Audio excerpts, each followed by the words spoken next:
Once upon a time, Jesus approached a town on his journey. Word had spread of his arrival, and soon a great crowd came together around him, and people not only from this town, but the next town also. And as they listened to his words, he said in a parable, "Listen, a sower went out to sow, and as he sowed, some seeds fell along the path, and the birds came and devoured them. Other seeds fell on rocky ground, and immediately they sprang up.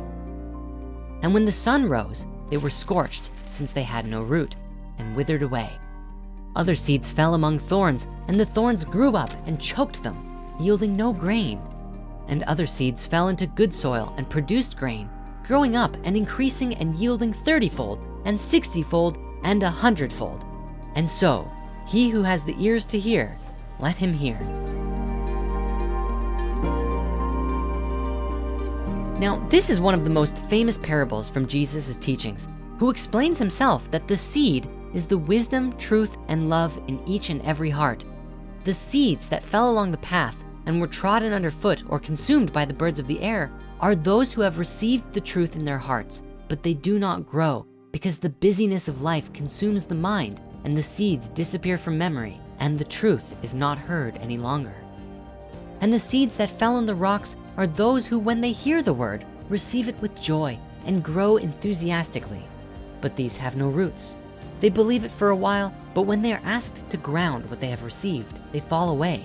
And as for what fell among thorns, they are those who hear the wisdom, but as they go along their way, they are suffocated by the pressures, riches, and self-indulgent distractions of life, and their fruit simply does not mature. But the seed who is planted on good soil refers to someone who hears the word and understands it, fully believes in it, and nurtures it within them. This is the one who produces a crop yielding 30, 60, or even 100 times what was sown. In other words, where you put your effort, where you plant your heart, your bodies and minds, cause and effect of your creations. While this parable is used often as a discussion on the importance of the gospel, which is a valid interpretation, even non-Christians can interpret it in their own way and find value in the wisdom, as is the case with many teachings. Jesus often said that he taught in parables because people were opposed to his direct teachings. Even if he were to take the tale at face value and see the seeds as wisdom or intentions rather than the word of the gospel, the underlying message is the same. Sometimes all that's needed for truth and wisdom to prosper in an environment is a belief that it can, but even then, the truth will only enlighten those who believe in it.